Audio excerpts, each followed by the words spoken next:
Mais comment vous réagissez d'abord à la position du directeur, M. Brochet, qui vous a un peu tassé, là, avouons-le, vous a mis un peu à l'écart, il vous retire du terrain à cause de vos prises de position. Comment vous réagissez? Effectivement, première chose que je dois dire, M. Brochet, c'est un très bon directeur, même s'il l'a pas eu facile dans le service de police de Laval, parce qu'il vient de l'externe, il est rentré. C'est normal qu'est-ce qu'il fait, c'est son devoir de faire ça, mais j'ai déjà avisé la direction que j'allais donner ma démission.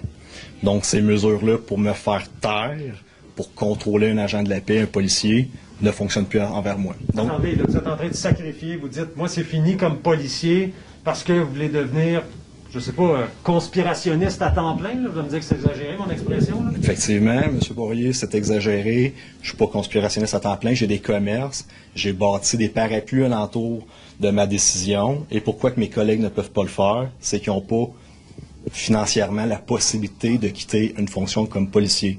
Et je dis présentement au Québec, à tout le monde, qu'il y a une mascarade qui se passe en ce moment. Dans les postes de police, les masques, on les porte quand la direction est là, ou pour cacher nos barbes, parce qu'on n'a plus le droit de garder nos barbes, pour des N95. Puis là, c'est la frénésie, là, si j'ai des poils de barbe dans le visage. C'est rendu ridicule, parce que les policiers sur le terrain, là, ils voient des personnes décédées tous les jours, ils voient des pendus, ils voient des accidents de la route, puis tu viens me déranger dans mon travail d'honnête policier, parce que j'ai une barbe dans le visage. Stand-by. Ajuste ta réalité. OK, mais vous croyez-vous au masque, vous? Croyez-vous aux effets du masque? Non. Je le crois pas, je le fais parce que c'est ça le règlement. OK, et la pandémie. Vous êtes allé dans des hôpitaux, j'ai lu vos publications. Vous dites que les urgences sont vides. Et vous dites que la pandémie, par la bande, ça n'existe pas. Ça, vous le confirmez? Je confirme de ce que j'ai vu de mes yeux. Ce sont des faits que je suis capable de relater, que les urgences ne sont pas débordées. J'ai parlé à plusieurs infirmières qui ne peuvent pas parler parce qu'ils vont perdre leur emploi. Il y a 5, 6 cas par hôpital. Ça vous fait dire quoi, ça? Sur la pandémie, ça vous fait dire quoi, ça? Moi, ça me fait dire qu'il faut arrêter cette mascarade-là.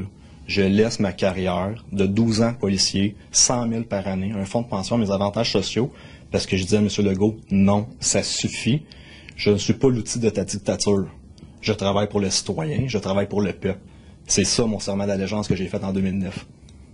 Là, j'ai appris, moi, selon mes sources, que vous avez dit, je vais prendre un congé sans solde. Vous en avez demandé un à l'employeur, un congé sans solde, parce que vous vouliez protéger votre famille contre la pandémie. J'ai de la misère à vous suivre, M. Ouimet. Vous dites, ouais, le masque, non, je ne crois pas, la pandémie, il n'y en a pas dans les hôpitaux. Puis là, vous demandez au service de police, je peux avoir un congé sans solde pour protéger ma famille contre la pandémie. Croyez-vous à la pandémie? J'ai de la misère à vous suivre. Ça s'appelle un jeu d'échecs. Ça s'appelle une game, un jeu de cartes. Si le gouvernement, le service de police dit que c'est extrêmement dangereux, que c'est une pandémie, c'est ça qui est marqué à la télé, puis on est dans une deuxième vague, puis les cas augmentent.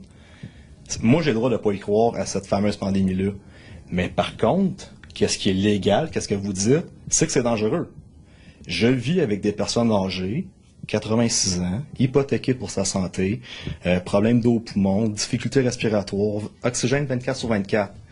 Si tu veux faire croire ça, je demande un sans-sol. Je demande d'être retiré de la patrouille parce que les cas de COVID dans la police de Laval là, commencent à exploser. Mais on n'est pas malade, là. On n'est pas en train de mourir. Là. Donc vous dites, oui, c'est peut être dangereux, mais je crois pas en pandémie. Oui, il y a des cas de COVID. Le COVID existe. Il y a des cas positifs dans la police de Laval. Mais si tu veux suivre, tes bottines doivent suivre tes babines. Si c'est tant dangereux que ça, je demande un sans-solde pour protéger toute personne âgée. J'ai la chance dans ma vie de peut-être sauver 2 vies. Ces personnes-là attrapent le COVID, sont morts. On s'entend? Un drame familial. Je me suis engagé dans la police pour sauver des vies. Je réclame un sans-solde. Et tu ne fais rien. Dangereux ou pas dangereux? Parce que si je l'attrape et je l'emmène dans la maison, j'ai la possibilité de tuer des gens. Et tu n'agis pas. OK, good. Merci. Ça fait plaisir.